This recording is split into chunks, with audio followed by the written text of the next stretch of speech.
He's got a new offensive coordinator. Does that mean that Tyler Van Dyke could return to his 2021 form? Let's talk about it after the stinger.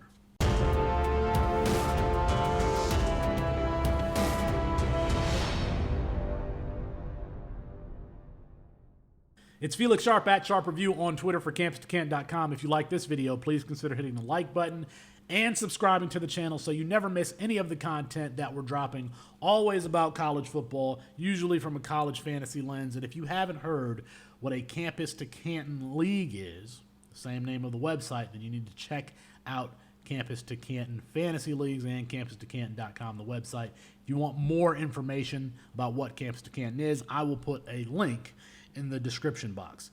I called Tyler Van Dyke since the offseason that he was backing up De'Aaron King.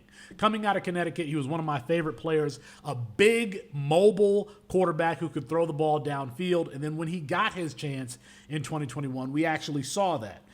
39 points per game in the games that he started, 325 yards per game, including 426 against Pitt, throwing the ball to Charleston Rambo and Mike Harley. Of course, that was with Rhett Lashlee at the helm. Rhett Lashlee, now the offensive coordinator at SMU. Rhett Lashlee, spread, throw the ball deep, et cetera, et cetera. That philosophy lent itself to Tyler Van Dyke's skill set. I was concerned. I'm a Michigan fan. I was concerned when they brought on Josh Gaddis, one, because you got a defensive head coach and you had an offensive coordinator in Josh Gaddis coming from a team that is more conservative in Michigan. Run the ball, take what the defense gives you, a little more conservative. They even use J.J. McCarthy conservatively there at Michigan. And of course, that philosophy didn't mesh well with Tyler Van Dyke. 50% completion percentage against Texas A&M, 50% completion percentage against Middle Tennessee. We just kind of saw him falter. Of course, he dealt with injury also. But I never thought that Josh Gaddis was a good fit for Tyler Van Dyke. I don't think that Josh Gaddis is a good fit, in fact, for any offense. Shout out to y'all, Maryland Terrapins. We'll see in 2023. That brings us to Shannon Dawson. If you don't know Shannon Dawson, coming from Houston, he's been with Dana Holgorsen since the beginning. He even coached, Dana Holgorsen even coached Shannon Dawson as a player when Shannon Dawson was in high school. Served as an offensive coordinator for a number of years, including at West Virginia, some of those successful years that Dana Holgorsen had. I think that we're going to see this offense open up a little bit more the way it did in 2021 with Shannon Dawson at the helm. Big right arm quarterback in Tyler Van Dyke. Let's see if we can get him to get the ball downfield again. But who is he going to be throwing to?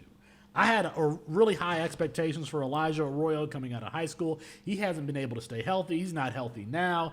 Maybe he'll be ready for training camp. I'm crossing my fingers that he is because I have him rostered in a lot of places. But then on the outside, you got Colby Young, who, according to camp, he's lost weight, big possession wide receiver.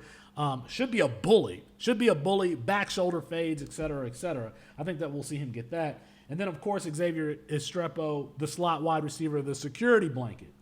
What I don't see necessarily is that speed guy who's going to take the top off the defense on the outside, maybe from the flanker. I just don't see that guy right now. But, I mean, you guys are closer to it than I am.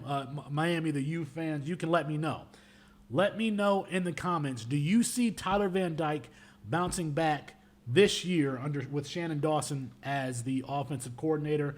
And who in the offense do you see performing? Is it Colby Young? Is it Xavier Estrepo? Is there some player that I'm just not thinking of that you expect to break out in 2023? Go ahead and like the video. Let me know in the comments your thoughts. All right. Peace.